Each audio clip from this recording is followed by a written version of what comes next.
Hi. Ma'am, I need everybody out for right now. Are you okay? Do you need anything? I can't hear you, baby. Speak up.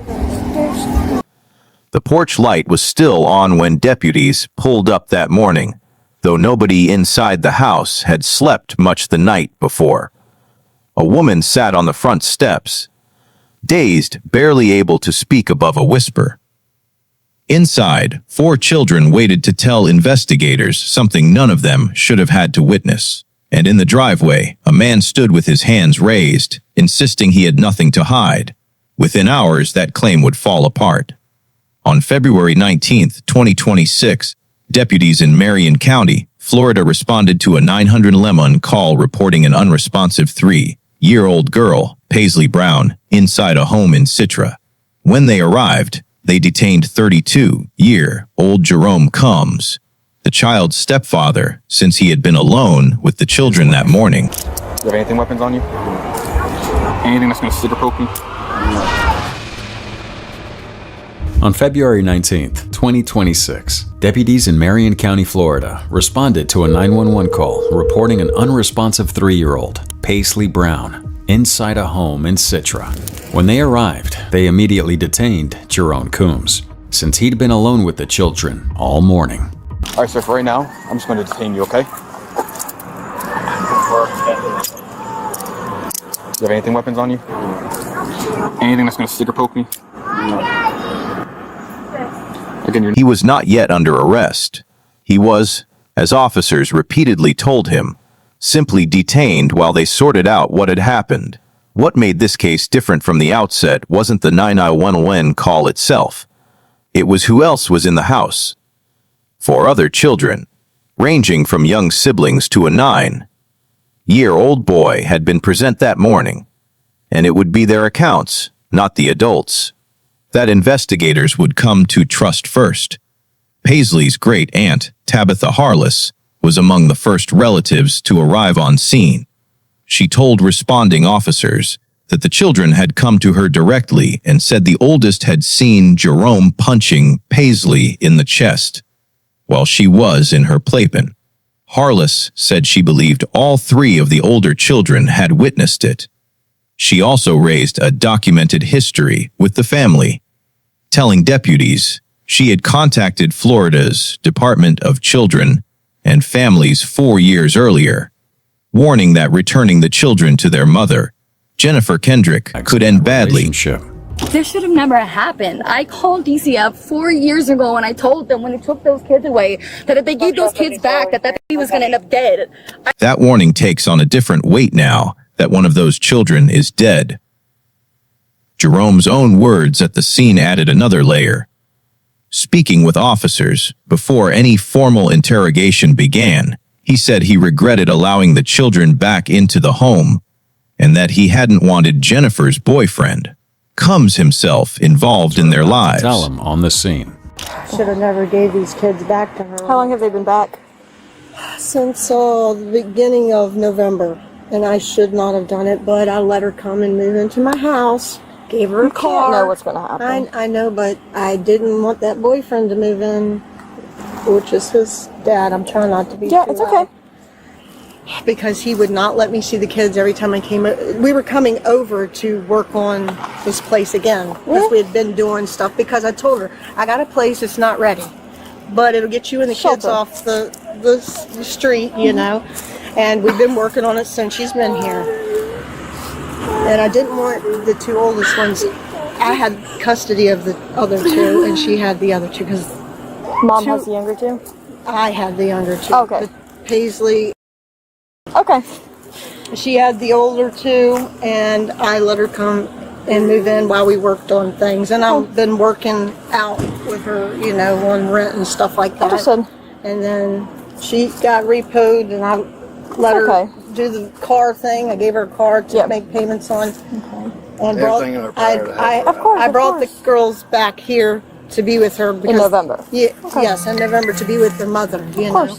All right. I had to get safety locks because she's autistic. That's the baby in the ambulance, and she didn't look like that. She was skin and bones. That dude wouldn't even let me see that kid when coming over here. The guy I detained? Yeah. Okay. I wasn't allowed to even see both of them. How long has he been in, I guess, her life? 2 months. But you can look at the baby now and there and see she don't look the same. Yeah, you can see her. He described tension over custody, a repossessed car he'd helped make payments on, and his own effort to bring stability to a fractured family situation. He also claimed that when the children had been in his care previously, he'd taken them to a doctor because they hadn't seen one in some time, and that one of them, who is autistic, had appeared underweight when she came back into her mother's care. I had them in school, everything, you know. That was before they went to school. They're literally skin and bones. When I dropped these two off, they were hefty. I have doctor's records to prove it. I took them to the doctor. They hadn't been to the doctor in forever. This baby hadn't had her formula since she was 6 months old. They're still in my name, actually. And I got this lady over here, notary, signing papers up to put them back into my care, and she's going to sign off on it so that way I know what's happening with these kids. This was none of that explained what had happened to Paisley that morning. Meanwhile, Jennifer's own conduct raised immediate concerns. According to her own account to detectives, she left the home around 8 a.m. to run errands, including a trip to the DMV to replace a driver's license and bank card lost after a car repossession. No, she had to run errands. She had to run errands? What time did she leave to run errands? I think she went to around 8. Around 8? Were you already awake or were you... It's probably like half sleep and sure. Okay. And so she left around 8-ish or so. And left. You stayed at the house with all the kids? She also told investigators that afterward, she decided to get her nails done. Okay. The problem is Jennifer didn't look like a bad mother. At least not yet. I went to the DMV today and go get my driver's license replacement because I had a Honda and it got repoed and they took my driver's license and all my bank cards, so I had to go to the DMV to get a bank driver's license replacement. And then I'm on felony probation, so I paid it off. Yeah. Well, most of it. I only owe like $200. And I was like, man, I don't do anything for myself. I don't get anything or anything. I'm always doing for everybody else. I was like, man, screw it. I'm gonna go get my nails done. Oh, your nails? Okay. Was that today? Yes, ma'am. As harmless It's as a detail that, on its own, would mean nothing. But it would soon become one of the most scrutinized parts of the timeline, because investigators would later establish that Jerome had already reached out to her about Paisley's condition before she made that stop. When Jennifer finally learned her daughter had died, she was informed by phone, and her reaction, distress mixed with disbelief, was captured by responding officers. But sympathy for a grieving mother didn't last long once the fuller picture came into focus. Miss Jennifer, look at me. What just happened? I just got the phone with the hospital. They told me that they didn't get no pulse on my baby.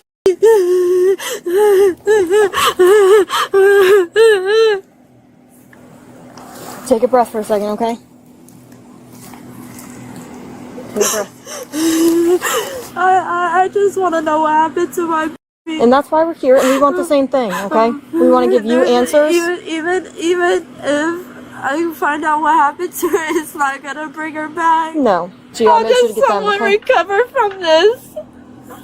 You hold your other baby close and It's hard. hold tight to what's You better, important, kid, okay? Trust me. I went through Why it 3 you years ago. supposed to bury me?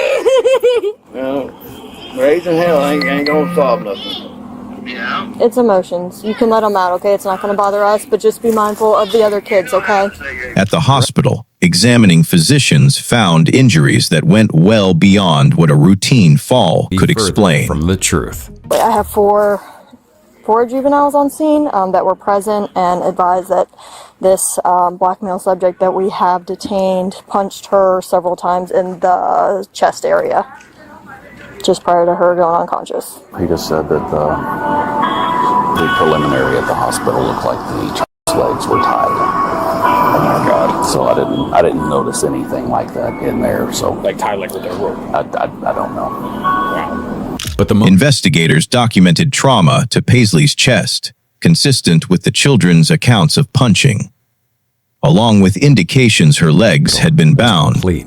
There was 4 other juveniles inside the residence that are all stating the same thing, that the black male I have detained punched the juvenile multiple times in the chest. Juvenile was taken to the hospital. Juvenile was pronounced dead. And when they started investigating her, they found trauma to her anus and her vaginal area, and her legs were tied. There was also documented trauma to her vaginal area, though officials would later clarify no evidence of sexual assault was found during the full examination. 4 children at the scene independently told investigators the same thing, that Jerome had struck Paisley multiple times in the chest before she lost consciousness. By comparing phone records and 911 call logs, detectives established a gap of nearly an hour between when Jerome first told Jennifer something was wrong and when anyone actually called for help. That gap became the central question of the entire investigation. Could Paisley have survived if help had come sooner? Jerome's formal interview began with a story about waking to Paisley crying for him, discovering her groggy and unresponsive, and believing she might have overheated under a blanket. Obviously, you know why you're here, right? Tell us the best that you can remember, like, what happened? I remember waking up this morning and I had her crying out for me. You heard who crying out for you? Paisley. Okay. She was saying, Daddy, Daddy, Daddy. And at the time, I think I was in the kitchen making food or whatnot, or trying to, because that's the time I'm going to get them all up for bed and, feed them. And I don't know if I came in too late and then came in to go get her, because I usually change her diaper and then, take her out and put her in the living room. And then I don't know if whatever happened, she was not just groggy and not moving and stuff like that. Okay. Investigators noted an inconsistency almost immediately. The 9-year-old had already described a stepfather largely unfamiliar with the basic details of the children's care, undercutting Jerome's portrayal of himself as a hands-on parent. As the interview progressed, his account shifted. We're not asking you, bro, like, did something happen? We know something happened. We're asking you what happened. Right. Was it an accident? Right? Because things happen. We get that. Things do happen. There's a difference between an accident Absolutely. and intentionally causing somebody harm. There's a big difference. Which one is it? Because if you sit here and you lie to me about it, I'm going to feel like, what do you think I'm going to feel like? You know what I'm saying? I'm going to be like, this guy ain't about nothing. He don't feel bad. He ain't got no remorse. You think it was an accident? Tell me what the heck happened that was an accident. Talk to me. What happened? She was wrapped in a blanket. She kind of dropped out of my hand at first. You know what I'm saying? When she was responsible, she fell by my hand. But she still wasn't like, she was like kind of still like unlifeless, like, and then I tried to put her back in the pan and she fell on her head. I hear you. I heard you say, I didn't mean to. I didn't mean to. What didn't you mean? She fell, stepped out of my head. So she is responsive when you're talking to Jennifer the first time. This is true, right? This is true. So she's responsive when you're talking to Jennifer, and help me understand. You go to her. Trying to pick her up in the blanket, and then she kept shaking all over the place. She fell out of my hand. She fell out of your hand? Is that what you said? Okay.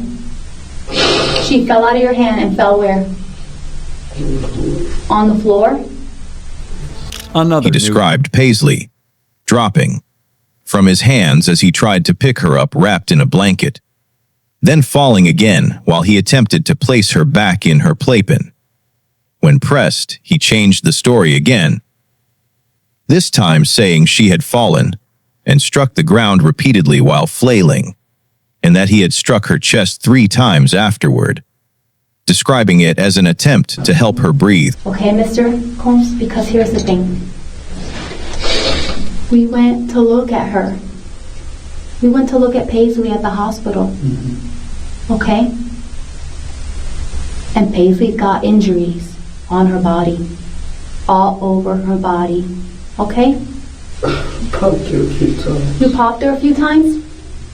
Where did you pop her? She hit her right here on her chest? Is that what you just said? She was misbehaving? How was she doing? She was wanting me to pick her up, and she was just flaring around and making noise. She wouldn't let you pick her up. You said she was flaring around and making noises. So you popped her? You said you're bad? You're doing the right thing.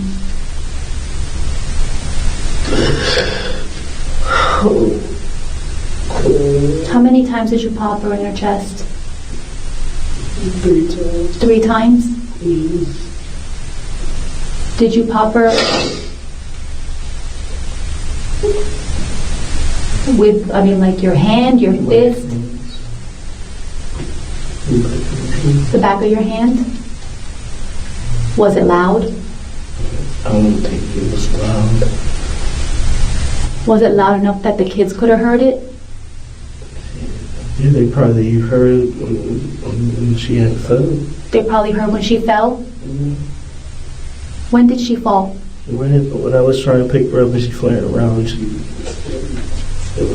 So you went to pick her up and she's flying around and she did fall then. She did fall. And then at what point did you pop her?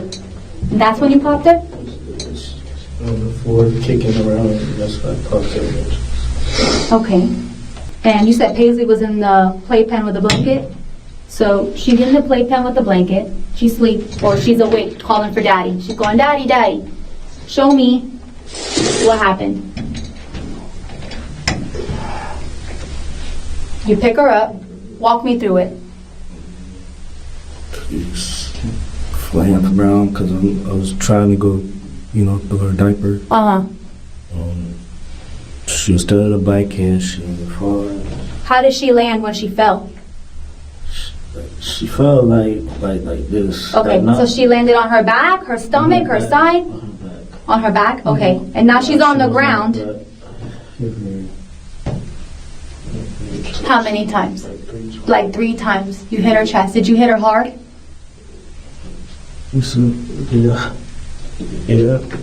What did she do next? She was squealing and making noise, and then she was trying to catch her breath. And I was trying to help her. You said that she was trying to catch her breath. Did she start having a hard time breathing when you did that to her? When you hit her in her chest like that? Yeah, especially when she hit the floor. So she was already having a hard time breathing when she hit the floor? I believe so. What makes you believe that? Because she was still on the floor. What was she doing? I'm sorry. She was she wanted to say it, she wanted to scream out. Was any noise coming out of her mouth? Like she was trying to and nothing was coming out, or was she actually barely? So you could tell that she was having a hard time breathing? Yes, but it was right. I hit her a few times. Okay. Then what happened? And I picked her up and tried to give her something to drink. Give her what to drink? Some juice. Did she drink it? She wasn't, it went in and then out the water, but it came right back out. So she wasn't swallowing. First, it was He estimated the blows weren't loud, though he acknowledged the other children could likely have heard when she fell. Detectives also asked about older, unrelated injuries, marks on her wrists and ankles. Jerome admitted that on prior nights when Paisley reached into her diaper, he restrained her hands with a cloth and her feet with painter's tape to stop her from working herself loose. You were scared?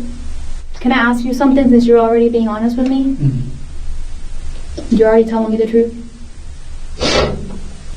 Paisley has marks on her wrists and on her ankles. What's that from, dude? Some nights when she likes to not behave, from the other nights, it was like a week ago, she been putting her hands in her diaper and wiping poop all over the place. And decided to wrap her hands up. What do you wrap her hands up with? With a cloth. A cloth? What does the cloth look like? Just like a robe cloth. A what? A robe cloth? A Like one of the ones that you what tie a color robe is cloth? it? A white robe? Whose robe is it? James. What about her legs? There's tape. Tape? What kind of tape? Blue tape. You said blue tape? Like painter's tape or something else? Like painters. Like the stuff you use for when you're gonna paint? Because that's the only blue tape I've ever seen. Or is it a different type of tape? It's blue tape. It's blue tape that you use for painting. You said the cloth was for her putting her hand in her diapers and smearing the poop. What was the painter's tape for? Because she was using her feet to try to keep the thing on. What's the Oh, she was using her feet to try to get the hands loose? So you tied her feet up too? When was the last time you did that? Probably a few nights ago. Where was Jennifer when you did that? She was here. She was there? Did she say anything to you when you did that? Have you ever done that to any of the other kids? Tie up their hands or their legs? Said or something? I in the past with my son. You done it to your son? Past. How long ago was that? Okay. What was that for? Because he's 6, he would have been 5 then, right? What was he getting into? On in the kitchen is tape through and squeeze and he'll steal stuff and do it. So you do that during the night or something different? During the night, and get out and try. That makes sense. By now, he confirmed Jennifer had been present for at least one instance of this. He also disclosed that a similar method, using toy handcuffs, had previously been used on Jennifer's 6-year-old son as a response to behavioral issues, and confirmed the boy had also been struck as punishment days earlier. And so obviously this is like a form of discipline, the whole binding legs, binding hands, right? Do you always do it the same way? Like, is it always something that you do with the same materials, or do you ever bind them in different, using something different? So you have multiple kids, one robe. The same? So they always do it, do the kids have a name for it? Like, do they call it something? I mean, we all did to her. I did to her because she was. Well, and your son. You said the thing with your back son. in the day. Okay. A long time. I don't know. So, Tape I used. You said it wasn't tape you used? No, I think for him it was tape. Okay. Back in the day. so Gene had mentioned, and so far Gene has been pretty accurate Extremely. in his account of like the things that happen, okay? But Gene had also mentioned that he's also been bound. So I'm guessing that maybe Gene's, it's a form of discipline. It's something that you guys do. So do you bind Gene the same way as you would bind Paisley, or like if Paisley's bound using these things, then you're gonna, or what are you using for Gene? No, it was he had like some cuffs on. He had handcuffs on, like real handcuffs, like our handcuffs, or like play handcuffs, like what kind of handcuffs? Leg handcuffs.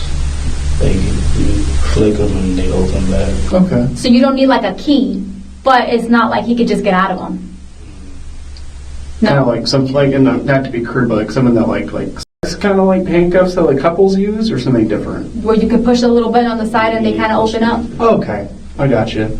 And okay, so it wasn't like this police grade handcuffs or anything like that, right? So you were able to kind of just squeeze the side and get out. Is that what it is? Okay. When's the last time that happened with him? A few days. What did he do to get, like, what kind of stuff is Gene doing that would lead to you guys having to bind him? Him getting away, trying to run away, hide, and do all kind of different stuff. Kind of like the stuff he was doing before when you said he was having issues with his bio dad? Okay. What's mom think about that? Sure it happened. When you put the handcuffs on Gene's wrist, do you also bind his legs, or is it just his wrist? Just his wrist? And does he get a spanking too? Yeah, I let the mom do that if anything. Okay. So, as punishment, when he's misbehaving, you guys will handcuff Gene and spank him. Is that what you're saying? It all depends on what he did. Okay, so like worst case scenario, like what's the worst thing that Gene could do? Or has done? Like you guys did it 2 days ago, right? So talk to me about that incident. Like he done hit Caden hard before or whatever like that. Okay. This established something investigators hadn't initially been looking for: a pattern of physical restraint used on more than one child in the household over an extended period, not an isolated incident. When informed that Paisley had died, Jerome's demeanor in the recorded interview shifted. Okay. But I'm going to tell you, all right? Are you updated on Paisley's current status? What do you think? Tell me what you think.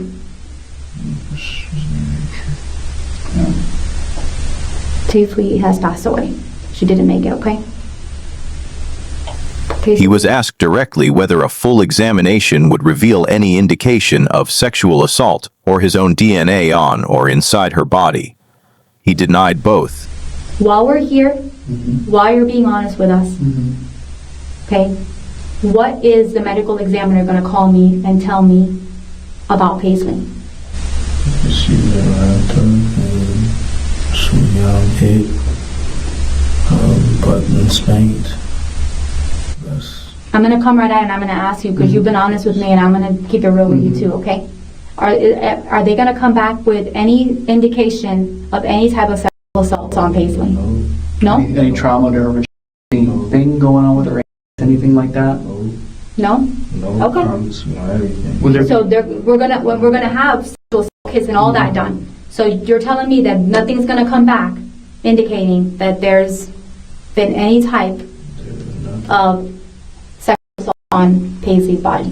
Would there be any reason that your DNA would be on her, inside of her, on her, or outside of her?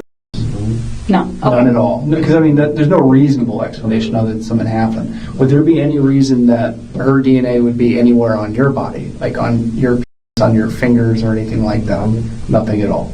So just this momentary lapse of judgment. There's no. Investigators would later confirm no such evidence was found.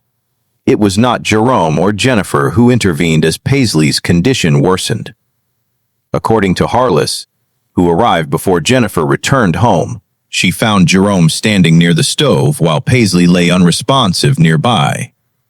It was Harless who began CPR herself, noting bruising on the child's chest and labored breathing before paramedics arrived. Paisley Brown was pronounced dead at the hospital. Jerome Kums was indicted on multiple charges, including first-degree murder, with the state attorney's office announcing it will seek the death penalty. Jennifer Kendrick faces 2 counts of felony neglect, with investigators noting additional charges may follow as more of the surviving children's statements are reviewed.